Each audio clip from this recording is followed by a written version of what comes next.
Efectivamente, hemos estado hablando acerca del Apocalipsis durante los cuatro domingos, hoy es el quinto, y un pequeño resumen de lo que hemos estado hablando. Hablamos en la primera reunión que Jesús es quien tiene el control absoluto de todo. El Apocalipsis dice: salió venciendo y para vencer. Esa es la mayor garantía que tenemos como cristianos. ¿Recuerda usted? En la segunda sesión hablamos acerca de la primera resurrección. Nadie duerme en los cielos. Han resucitado en la presencia del Señor, por supuesto los creyentes. En la tercera sesión hablamos que la iglesia no será raptada para no sufrir. Tiene una misión aquí en la tierra que cumplir, y si fuera necesaria, a costa de la propia vida, es decir, a través de la muerte, será necesario que así sea. Pero esa no es derrota, porque el que estuvo muerto y aquí que vive es el que tiene las llaves de la muerte y el sepulcro. Y hace 8 días, que fue una visión de Juan en los cielos, una visión donde Miguel y sus huestes lucharon contra el dragón y sus legiones. El Apocalipsis nos enseñó que ya no hay más lugar para el acusador de los hermanos en los cielos. Y otra verdad que acá destacamos es de que nosotros le hemos vencido en virtud de nuestra fe en la sangre del Cordero. Hoy la visión es en la tierra y se llama violencia, opresión y juicio en la tierra. Cuando me refiero a violencia y opresión, no es de parte de Dios. Y lo vamos a ver de parte de quién. Pero sí, definitivamente tenemos que hablar acerca del juicio de Dios en la tierra, porque el Apocalipsis sí habla del juicio de Dios en la tierra. Esta parte es la más terrorífica y, por cierto, mucho más simbólica que la gran mayoría del libro del Apocalipsis. Dios no ejerce violencia, Dios castiga, Dios es justo, dador de lo que le corresponde a cada uno, pero no ejerce violencia, no oprime tampoco. Pero en esta parte vamos a ver esos temas: violencia, opresión y por otro lado el juicio de Dios en la tierra.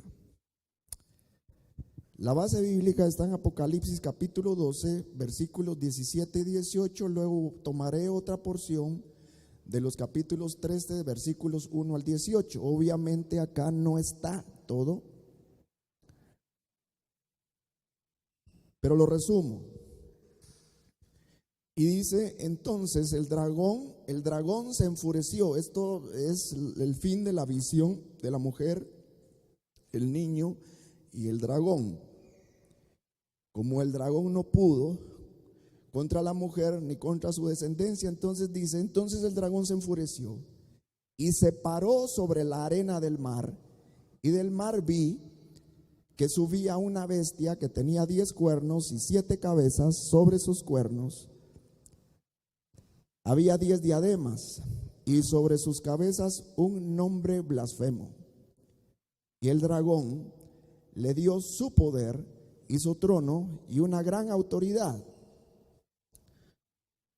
Vi a otra bestia que subía de la tierra y tenía 2 cuernos semejantes a un cordero, pero hablaba como dragón, y hace que los que la habitan, es decir, los habitantes de la tierra, adoren a la primera bestia. Hace grandes prodigios, engaña por medio de señales. Le fue dado infundir aliento a la imagen de la primera bestia. Hace que todos les pongan una marca en su mano derecha o en su frente. El número de la bestia es 666. Bueno, usted dirá: por fin, después al quinto domingo, Carlos va a hablar acerca del 666, porque todo el mundo está expectante. Lo que más le interesa del Apocalipsis es descubrir quién es el 666. Espero que hoy no se decepcione. Esta visión es una visión en la tierra. Hablamos que el Apocalipsis nos presenta visiones encontradas, nos presenta contrastes.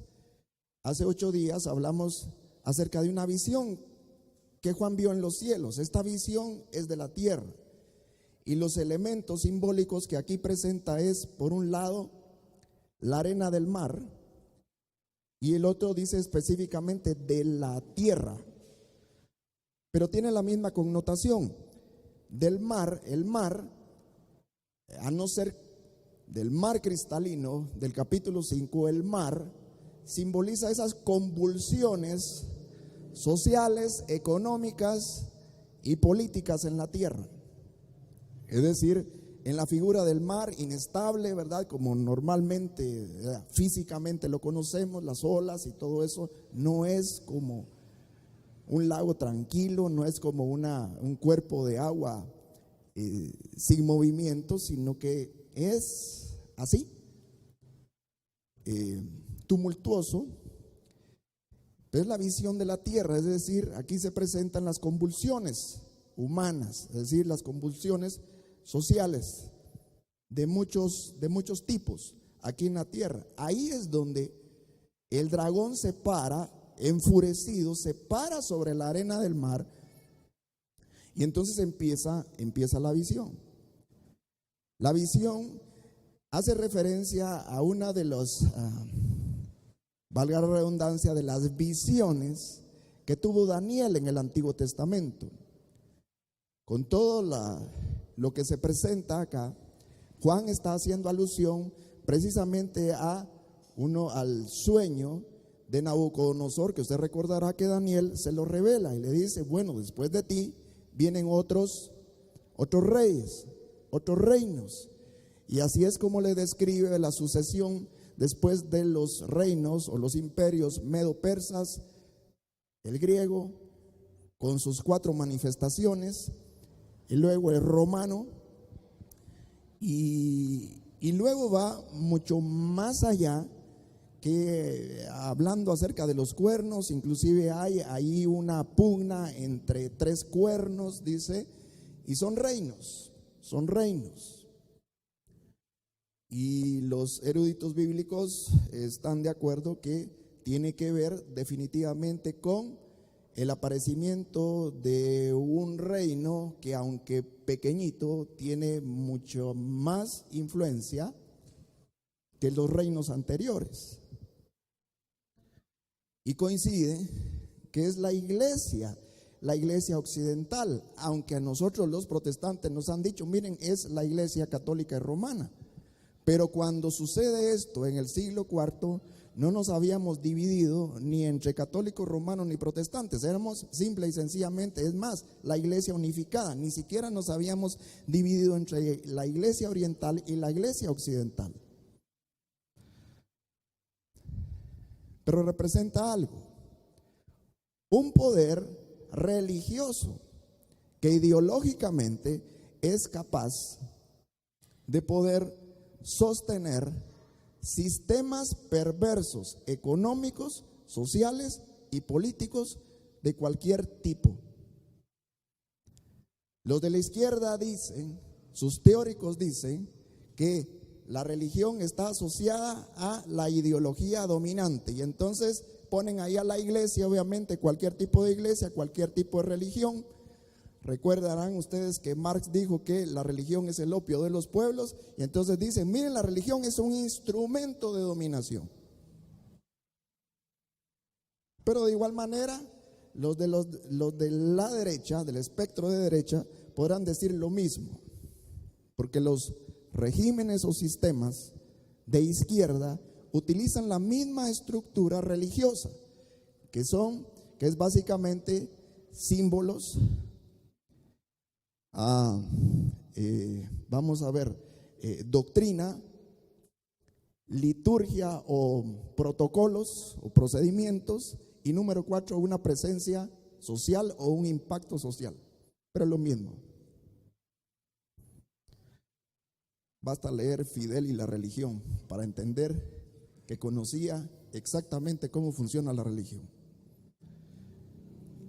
Entonces, yo no es que esté o vaya a defender la derecha, la izquierda ni el centro, sino sencillamente el Apocalipsis nos muestra sistemas perversos que pueden proceder de cualquiera de las formas o los espectros, de derecha a izquierda o los llamados centros, que para mí son izquierdas o derechas moderadas o disfrazadas, pero son lo mismo. Pero va a presentar sistemas perversos, no precisamente conforme los propósitos de Dios. Entonces dice, hay una cosa interesante, porque al hablar de cuernos son reinos, al hablar de diademas son gobiernos, dice que sobre sus cabezas hay un nombre blasfemo. Esto es un contraste con lo que hemos estado viendo, porque en la frente de esos salvados, de esos 144,000, tienen el nombre de Dios, pero estos tienen un nombre blasfemo, es decir, contrario a Dios. Y una cosa importante, dice que el dragón, es decir, el demonio, el diablo, le dio su poder. Número 1, le dio su poder. Recordarán ustedes que en la tentación contra el Señor Jesús le dijo: si todo esto que ves a mí me pertenece y si me adoras yo te lo doy. Claro, como vimos hace 8 días, es un poder controlado de parte de Dios. Dios sabe hasta dónde lo permite y lo vamos a ver acá. Pero una cosa es cierta, el diablo les dio autoridad a estos sistemas perversos. Tienen la autoridad del diablo. Y hay otra cosa, les dio su trono. Esto es contrastado con lo que vimos con los que están en el cielo, cuando Juan dice: yo vi a esos que resucitaron sentados en tronos. Pero acá el diablo les da su trono. Y número 3, les da una gran autoridad.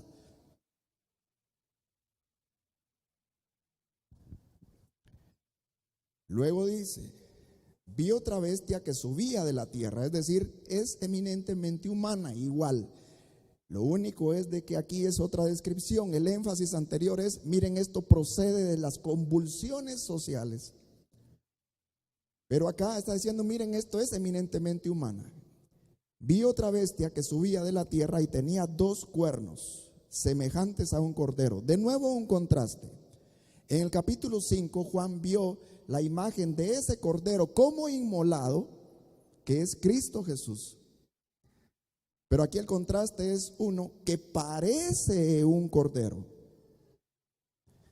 Y específicamente está hablando de esta bestia que representa ese sistema religioso perverso. La religión es una manifestación eminentemente humana, no es mala. Nosotros somos religiosos. ¿Quién ha dicho que no somos religiosos?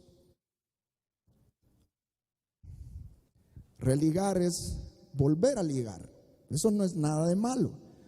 Pero cuando esa religión no está conforme a la religión verdadera, que por ejemplo Santiago dice: miren, la religión sin mácula y pura es esta.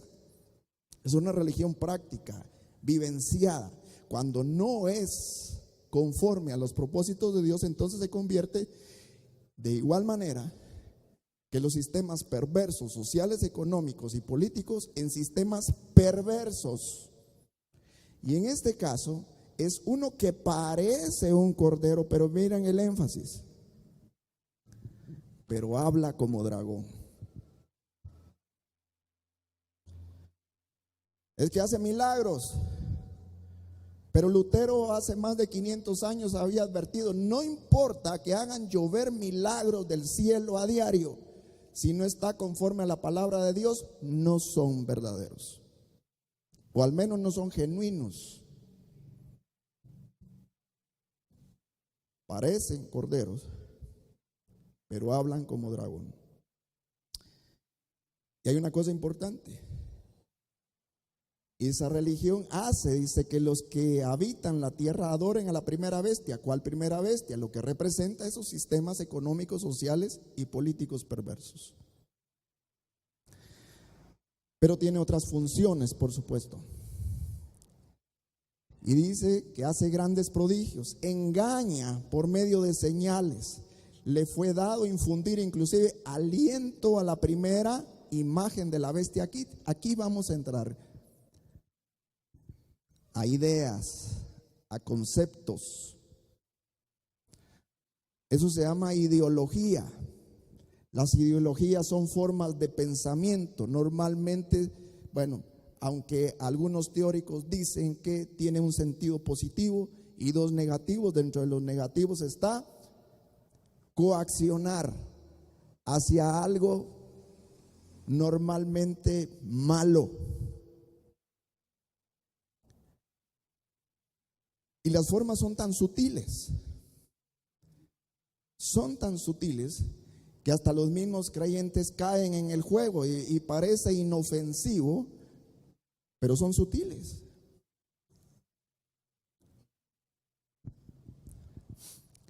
Y dice, le dio y le ha sido dado infundir aliento a la imagen de la primera bestia. Hace que a todos se le ponga una marca en su mano derecha o en su frente. Otro contraste, porque vimos que a esos sellados de Dios son sellados, dijimos, en sus frentes, y son sellados en su mano izquierda, que de acuerdo a la tradición judía tenía la conexión con Dios.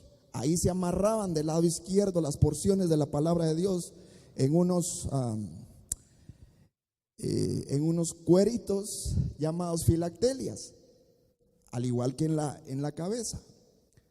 Pero estos no se refiere a los que tienen el sello de Dios, sino que son sellados de parte de esos instrumentos a los cuales el diablo les dio su autoridad, su poder y su trono. Es imposible que un creyente pueda ser sellado. Sin embargo, debemos de acotar que hoy día las ideologías son aún más sutiles, y digo aún en nuestras casas. Están llegando a través de las redes sociales. No hace falta salir, no hace falta que nuestros hijos salgan a algún lado, que nosotros les prohibamos ir a algún lado. Si en las redes sociales o a través de las redes sociales les está llegando ideología.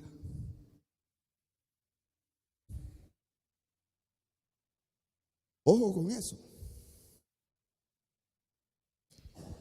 Y luego dice que el número de la bestia no es el número del sello. Esto es versión textual. El número de la bestia es 666. Y el énfasis que hace es número de hombre. Nos vamos a referir a ello. Adelante. ¿Qué es eso de 666? Perdonen si quizás no alcanzan a ver, pero el 666 es un código de los más enigmáticos hasta hace no más de 50 años. Porque les llamaba la atención que, por ejemplo, a los expertos les llamaba la atención que en documentos antiguos, como por ejemplo en Irineo de León, que es el tercero en sucesión apostólica desde Juan, es decir, Juan fue maestro de Policarpo y Policarpo fue maestro de Irineo de León. Pero Irineo de León decía, miren, ese 666 que en las iglesias de nuestros hermanos de habla latina es 616 y nadie sabía cuál era la diferencia. Es decir, en el siglo segundo se hablaba tanto de 666 como de 616. Nadie entendía la razón. Hasta que apareció, no hace más de 50 años, la explicación en un llamado fragmento Muratbat DJD en las porciones 11, 18 y 29, que proveniente de una explicación de Victorino. ¿Quién es Victorino? Así como fue Policarpo, así como fue Irineo de León, dos más, y llega Victorino.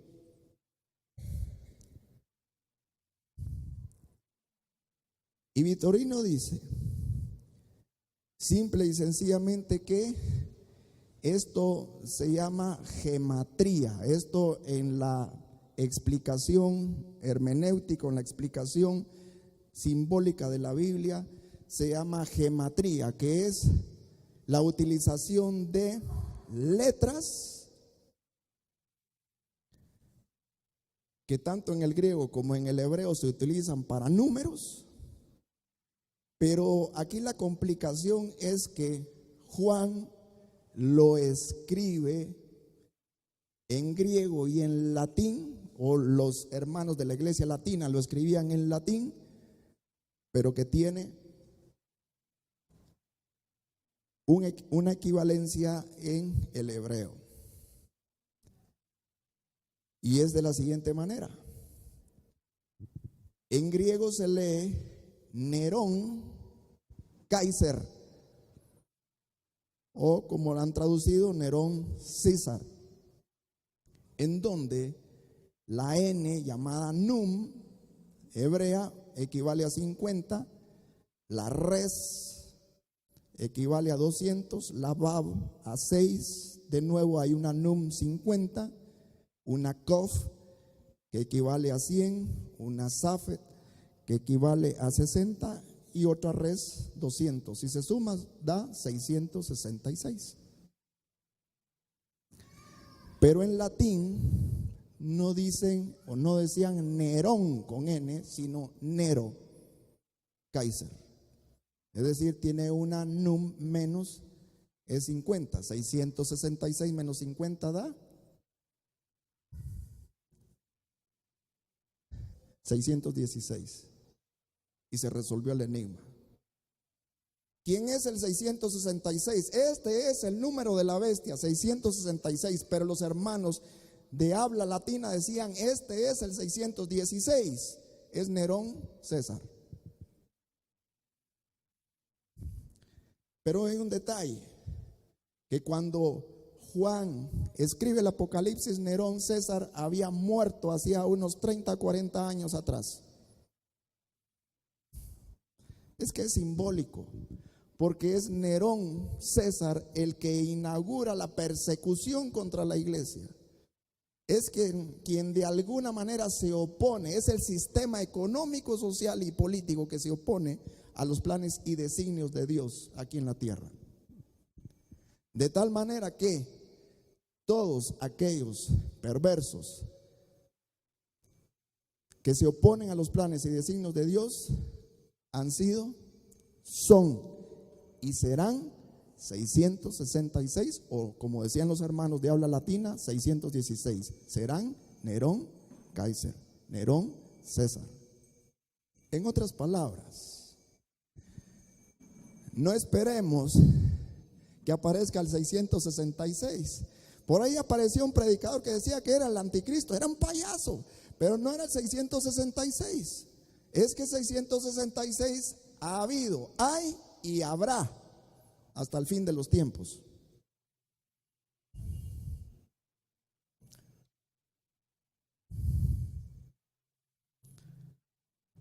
Y le damos vuelta a la página, el 666. Yo no sé si usted se decepcionó, pero tanto esperar para resolverlo de esa manera. Yo les dije que en el caso del Apocalipsis es más sencillo de lo que nosotros creemos, o es más sencillo de lo que a nosotros nos lo han enseñado. Pero avancemos. Dijimos que era violencia y opresión, es injusticia social. Volviendo a los sellos, el tercer sello dice: y salió otro caballo rojo encendido, y al que lo montaba le fue dado quitar la paz de la tierra. Este es el segundo sello, perdón. Y que se mataran unos a otros. Esto es símbolo de guerra. No hay mucha explicación al respecto, ¿no? Cuando abrió el tercer sello, he aquí un caballo negro, y el que lo montaba tenía una balanza en la mano. Y decía esta consigna: un cuartillo de trigo por un denario y 3 cuartillos de cebada por un denario, pero no dañes ni el aceite ni el vino. Los historiadores coinciden que en los tiempos de Domiciano, en los tiempos que Juan escribe esto, había una política económica de parte del imperio de favorecer la producción del vino y del aceite para favorecer a los más pudientes, en contra de las producciones de los granos básicos esenciales que necesitaba la población. De tal manera que hubo una especie de recesión, dirían hoy los economistas, es decir, una especie de carencia económica, en la que, por ejemplo, en este caso sería, imagínense ustedes, un tiempo de comida equivaldría al salario de un mes.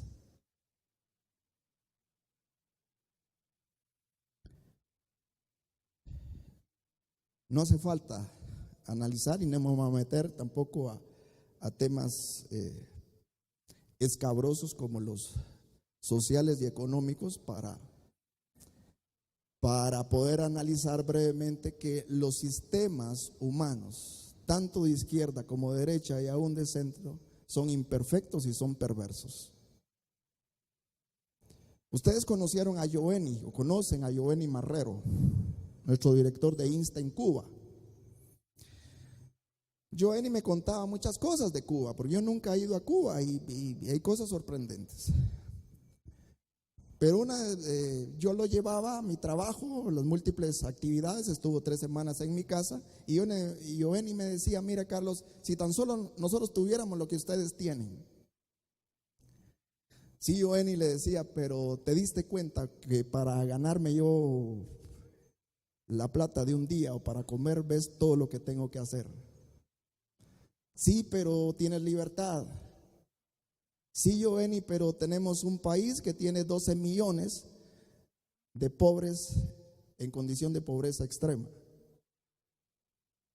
Entonces llegamos a la conclusión: los sistemas económicos de derecha, de izquierda, de centro, que no están conforme a los propósitos de Dios, son perversos.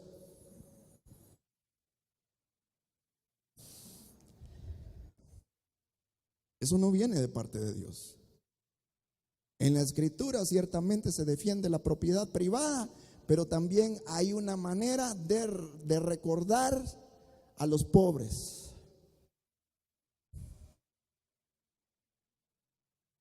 Son balances. La ideología como instrumento de dominación, ya habíamos dicho. Esta visión es interesantísima porque en el contexto de este pasaje dice: el quinto ángel tocó la trompeta. Eso está en el contexto de las trompetas. Esta es la quinta trompeta.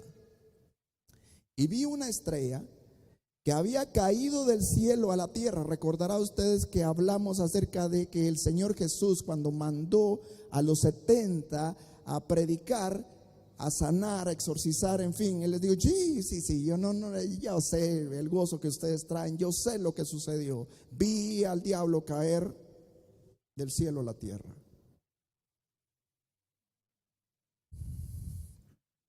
Vi una estrella que había caído del cielo a la tierra, y le fue dada la llave del pozo del abismo, y abrió el pozo del abismo.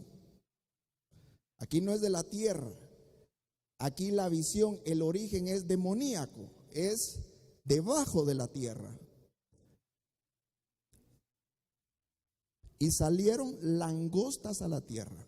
Claro, Pero no son esas langostas, en primer lugar, no son las langostas, ese marisco sabroso. Esas langostas que los Strickland nos presumen ahí por fin de año, no son de esas. Son de los tipos, ¿verdad? Grillos, ¿verdad? De esos insectos que acaban con las cosechas. Y entonces, pero no son esos tampoco ese tipo, son unas langostas especiales que tienen mucha simbología. Y dice, en primer lugar, salen del abismo. Salieron langostas a la tierra, es decir, a la actividad humana, para hacer daño a los hombres. ¿A quienes dice? A los que no tienen el sello de Dios en la frente. Es decir, únicamente aquellos que tienen el sello de la bestia 666. A nosotros nos debería de preocupar. Pero decía, las ideologías son tan sutiles. Ahora, dice, para hacer daño a los hombres que no tienen el sello de Dios en la frente, durante 5 meses. Es interesante que el tiempo de vida natural, biológico y real de esas langostas, insectos, son 5 meses. Pero esto es de nuevo un símbolo de temporalidad, es decir, las ideologías, en este caso, el daño que hacen estas langostas. ¿Y por qué ideología? Dirá usted. Bueno, sigamos leyendo. Dice que no tienen el sello durante 5 meses. Los comanda Apolión. Literalmente sería el destructor. Y fueron muertos la tercera parte de los hombres por lo que sale de sus bocas. Vean ustedes, vean el simbolismo. Sale de sus bocas. El vehículo de las ideologías son los discursos. El poder está en sus bocas, de nuevo el énfasis, y en sus colas, porque tienen, dice, colas como de dragones, como de alacranes, y sabemos de que el veneno los inyectan los alacranes en las colas, pero tienen unas colas no comunes. Dice, en sus colas tienen cabezas, y con ellos dañan.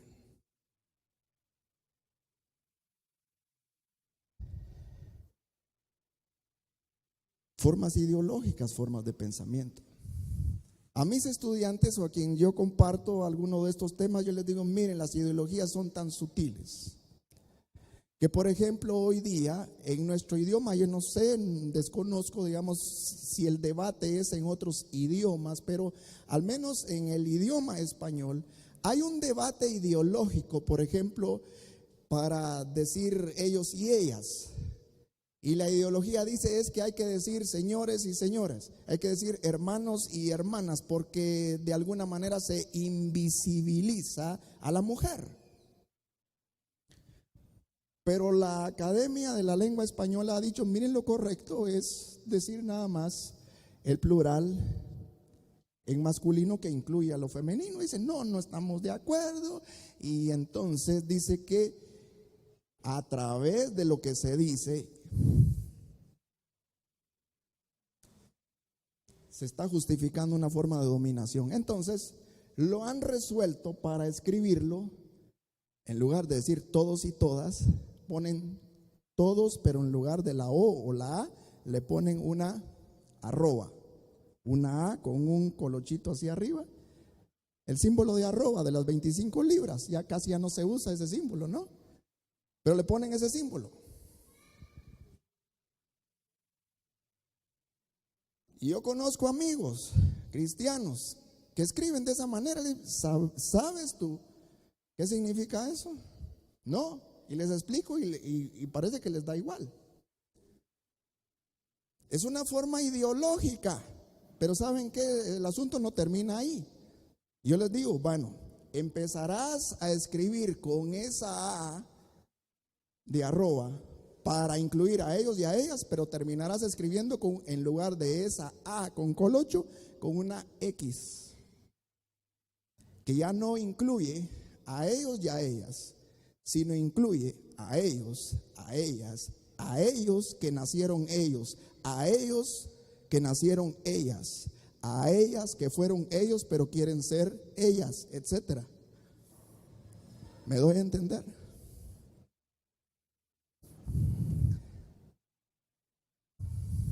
Eso es sutil, solamente por poner un ejemplo.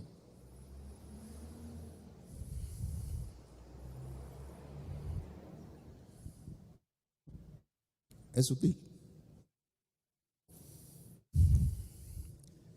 Las ideologías son formas intencionadas, son estructuras de pensamiento que son dados, miren, muy sutilmente, de tal manera que todo mundo los absorba sin que se dé cuenta que le está dañando. Y hoy día tiene un campo muy, pero muy apropiado, muy fértil, para que esas ideologías, esos pensamientos, esas formas estructuradas, intencionadas de pensamiento lleguen a las personas. Porque hoy día vivimos en un tiempo que se llama posmodernidad, y una de las características de la posmodernidad es que no se razona. Vivimos en el tiempo en que solo se siente. Mire, pero esto es malo, porque esto no, pero es que yo me siento bien. Las ideologías se encuentran en un campo más fértil. Y es una cosa espantosa. Porque estas ideologías, si usted se da cuenta, mire, estas ideologías, esta mezcla de esos poderes, tanto diabólicos, porque vienen de la parte de abajo de la tierra, vienen del abismo, pero también son humanas. Aquí es una mezcla realmente de demonios y de hombres caídos, es decir, de ángeles caídos y de seres humanos caídos. Y eso es lo peor que puede existir. Eso es lo que fundamenta los sistemas sociales, económicos, políticos y religiosos perversos. En este contexto, habla inclusive de ese Apolión que, por ejemplo, va comandando ese ejército diabólico, porque es diabólico, pero tiene relación con esa bestia que ejerce la autoridad, que está en el trono y a quien le fue dado el poder del demonio. Porque una cosa interesante es que dentro de las concepciones antiguas en Israel existía la idea, por ejemplo, que una de las razones por la que los ángeles habían caído era porque no quisieron servir a los seres humanos. Eso está en un libro que no es inspirado, pero interesante, porque es la vida de Adán y Eva. Y dice que esas fueron las razones. La Escritura dice que los ángeles han sido llamados en primer lugar o creados para servir, por supuesto, a Dios, pero también a nosotros. Pero esto es lo opuesto. Estos ángeles caídos no están para servir a los seres humanos, sino para dañarlos. Pero lo hacen a través, insisto, repito, de sistemas perversos, económicos, sociales, políticos y religiosos. Ahora, la otra visión corresponde a otro libro que tampoco es inspirado, que es, ya hablamos de él, el Pentateuco de Enoc. En el Pentateuco de Enoc se sostiene la idea de que los ángeles cayeron porque fueron seducidos por las mujeres. De alguna manera, en el capítulo 6 del Génesis se recoge la idea, porque dice que los hijos de Dios con las hijas de los hombres entonces tuvieron, dice, hijos, tuvieron descendencias, y de ellos nacieron los gigantes. Pero fíjese que la palabra hebrea que ha sido traducido como gigante es nefilim. Y gigante de estatura, nefilim es la sexta traducción, la sexta acepción, es decir, la sexta posibilidad de poder ser traducida como grandes de estatura. Mientras que las primeras estos nefilim son de esa fusión, de de esa fusión de ángeles caídos y seres humanos caídos, nacen los tiranos, nacen los déspotas, nacen los soberbios, nacen los patanes, nacen los crueles. Esos son los nefilim.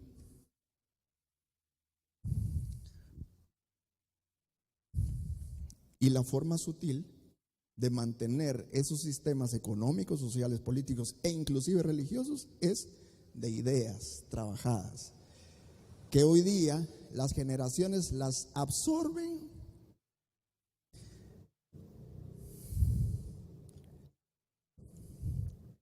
tan satisfactoriamente. Uno puede ver algunos escenarios de miles de personas.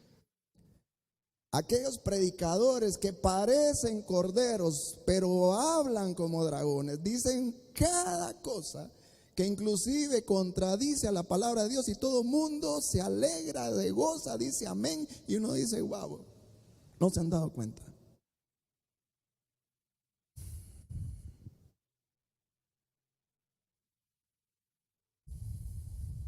Está entre nosotros, ya está, no hay que esperarlo.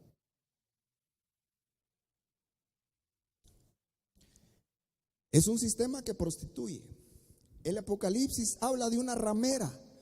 El símbolo de la ramera en el Antiguo Testamento es la Jezabel. Inclusive cuando va Jehú, si no mal recuerdo, va a asesinarla. Entonces inclusive ella se atavía como una prostituta, quiere seducirlo para no matarla. Pero Jezabel representa simbólicamente todo lo que prostituye. Y las ideologías prostituyen, inclusive religiosamente.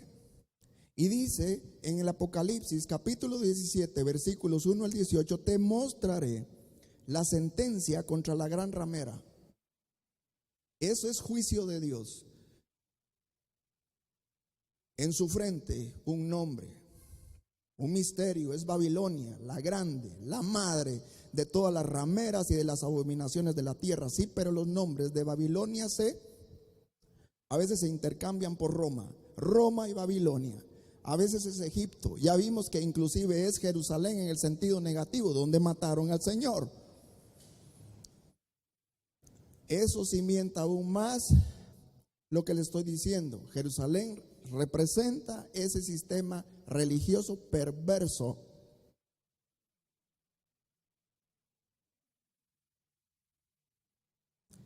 Y dice: madre de todas las rameras y de las abominaciones de la tierra, te diré el misterio.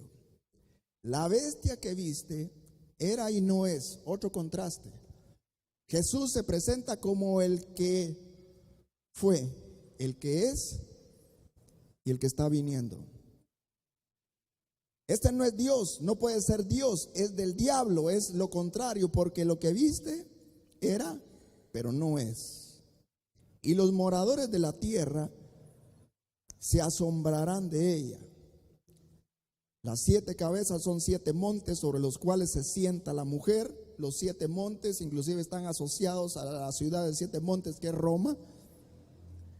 Roma, Babilonia, Egipto representan esos poderes. Pero Roma, Babilonia, Egipto pueden ser cualquier sistema perverso, insisto, que hoy día se manifiesta.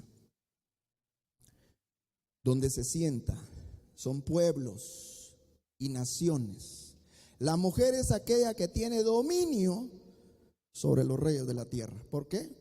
Porque ya nos ha explicado anteriormente que a esa bestia le fue dado el poder, el trono y la autoridad del diablo.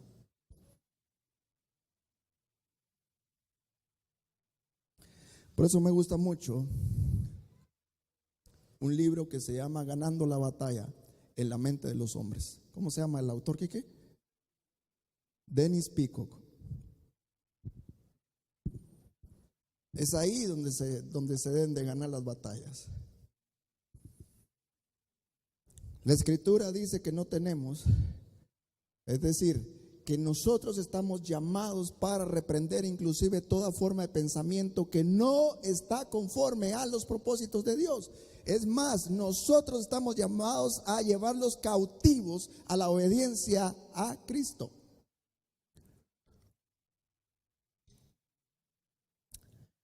Pero el Apocalipsis anuncia el sistema, que el sistema llega a su fin. En el capítulo 17, versículos 1, 13 y 18 dice: te mostraré la sentencia contra la gran ramera, embriagada con la sangre de los mártires de Jesús. Claro, porque ha sido el sistema que ha perseguido a la iglesia.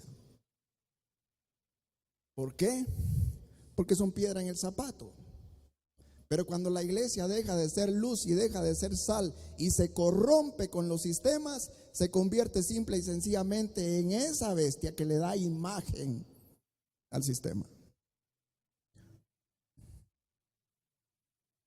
Y de eso no pongamos nuestra visión en la iglesia católica y romana. Es que también hoy día la iglesia cristiana evangélica también tiene mucha cola que machucar.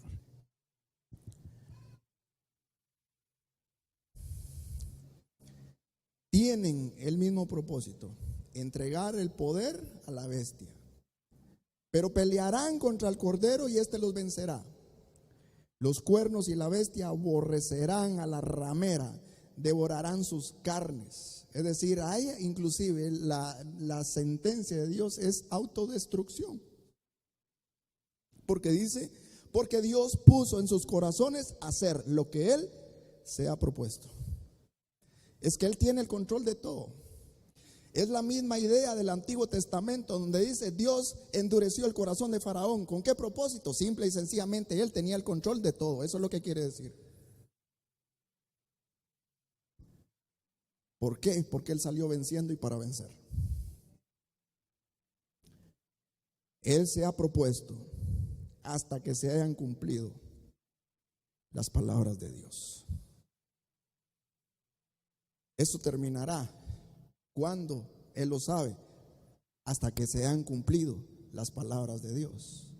Pero ojo, la iglesia no puede caer en el juego ideológico que los sistemas económicos, sociales, políticos y religiosos quieren imponer. Debemos de ser entendidos como los hijos de Isaacar. Los hijos de Isaacar entendían, dice, los tiempos. Debemos de entender esas formas sutiles ideológicas, como papás inclusive, para enseñar a nuestros hijos.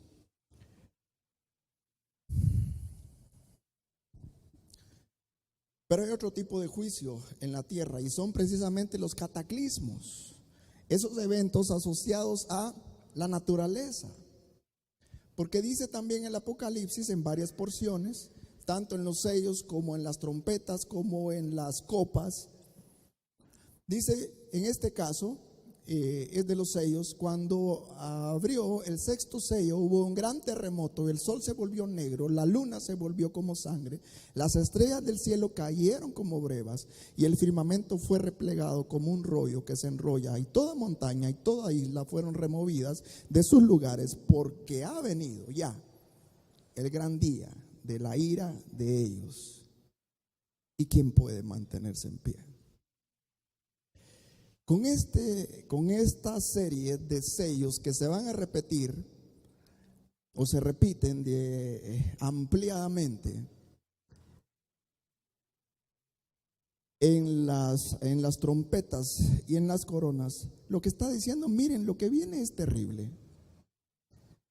Y se anuncia inclusive quién puede estar en pie. El juicio de Dios se acerca. De hecho, hay manifestaciones catastróficas. Algunas son atribuidas a nuestra mala administración. El cambio climático, por ejemplo, y otras consecuencias de la naturaleza son parte de nuestra mala administración. Sí, pero también hay que entenderlo como parte del juicio de Dios contra nosotros.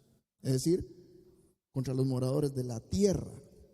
Para ser específicos, no contra los creyentes. Pero si nosotros callamos a esas formas perversas de explotación, de los recursos naturales sin ser buenos mayordomos, es porque la ideología nos ha minado.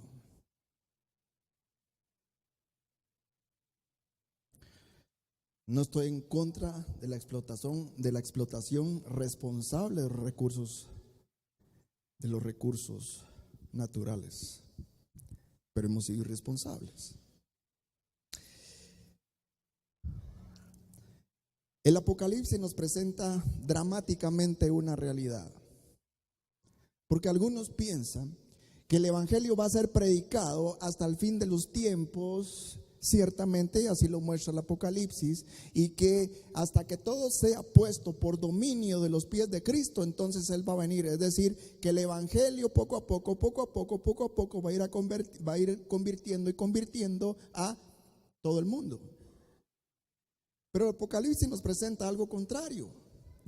Y dice, y los reyes de la tierra, al ver inclusive esos juicios de Dios, y los príncipes y los tribunos, es decir, las clases sociales altas, los ricos, los poderosos y todo siervo, ahí van las clases sociales bajas y todo siervo, todo libre, se escondieron. Es decir, todo ser humano de toda condición social, económica,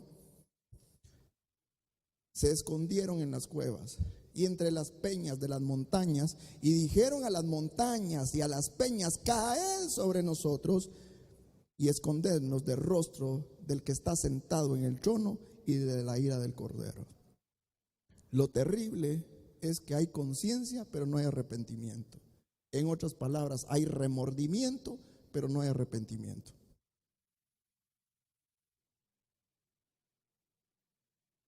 Y esta, constantemente usted lo puede leer en el Apocalipsis, y ni así se arrepintieron delante de Dios.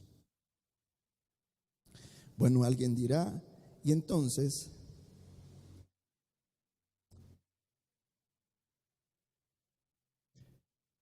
¿qué razón tiene entonces predicar el Evangelio?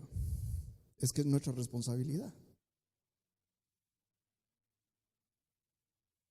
Lo demás es asunto de los que no se arrepienten, y dejémoselo a Dios, hagamos nosotros nuestra tarea. Hay dureza de corazón, y eso es lo terrible. El Apocalipsis capítulo 9, versículos 20 a 21, 16, versículos 9 al 11 dice: y el resto de los hombres, los que no fueron muertos por estas plagas, tampoco se arrepintieron de las obras de sus manos. Más adelante dice: y los hombres se abrazaron con el intenso calor, y más bien blasfemaron el nombre de Dios, que tiene el poder sobre estas plagas. Es decir, Dios puede quitarles el juicio. Pero prefirieron tostarse, prefirieron decirle a las peñas, o prefieren decirle a las peñas: caigan sobre nosotros.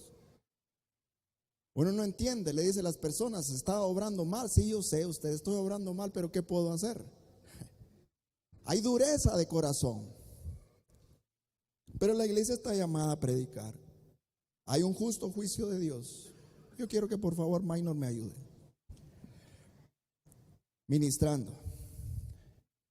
Hay una labor encargada, y con eso termino. Podríamos seguir hablando de muchas cosas, de muchos detalles. Hay una labor encargada. Ya lo hablamos hace 15 días, cuando hablamos acerca de la responsabilidad de la iglesia en la tierra, de ser esos dos testigos, esos profetas que predicaron en Sodoma, que predicaron en Egipto, que predicaron donde mataron al Señor. Es decir, en esos sistemas corrompidos. Egipto, que representa esclavitud, esclavitud del pecado, pero esclavitud ideológica también. Sodoma, que representa la inmoralidad, lo corrompido de la moral social, y Jerusalén, donde mataron al Señor. Eso es lo que dice el capítulo 11 en sentido figurado. La iglesia está llamada inclusive a predicar contra Jerusalén, la que mató al Señor, es decir, ese sistema económico, ese sistema religioso que habla como cordero, que parece cordero, pero habla como dragón.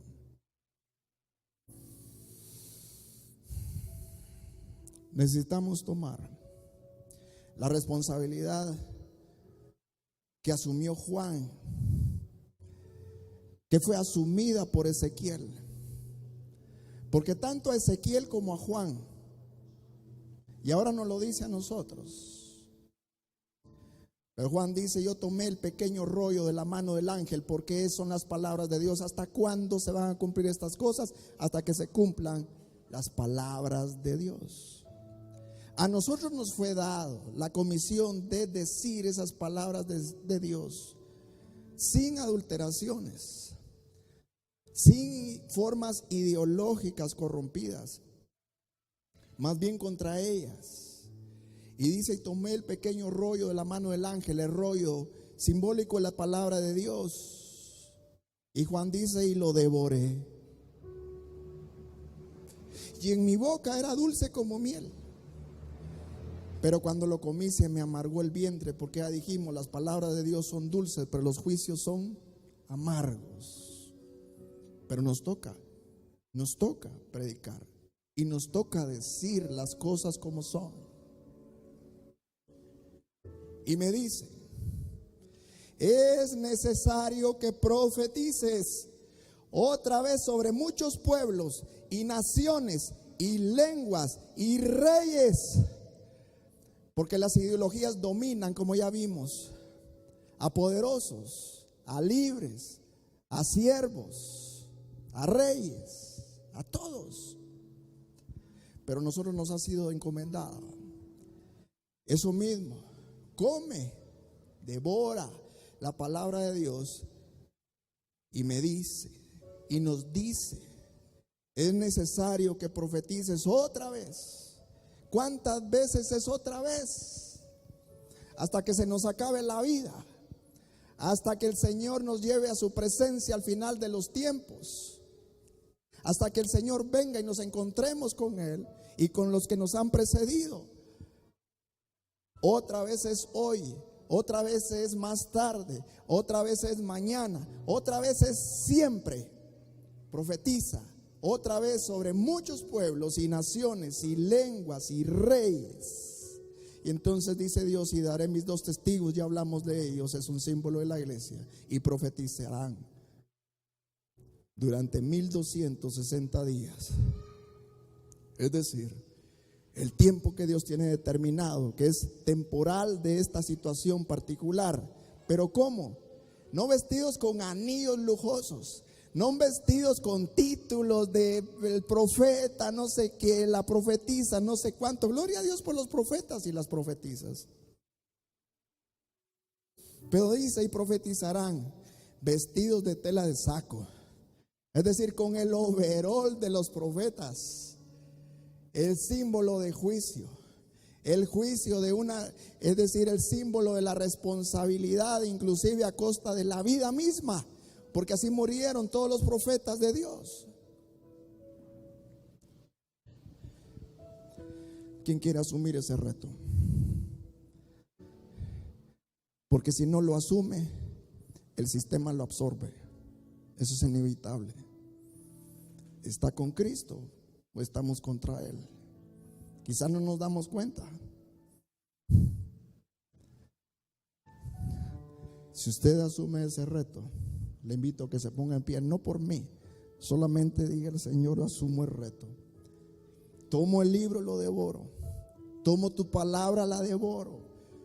Aunque me sepa amarga, estoy dispuesto a ponerme saco, tela de saco, tela de cilicio, y profetizar sobre pueblos, naciones, lenguas y reyes, sobre esos corazones endurecidos, contra esas ideologías, contra esos sistemas perversos.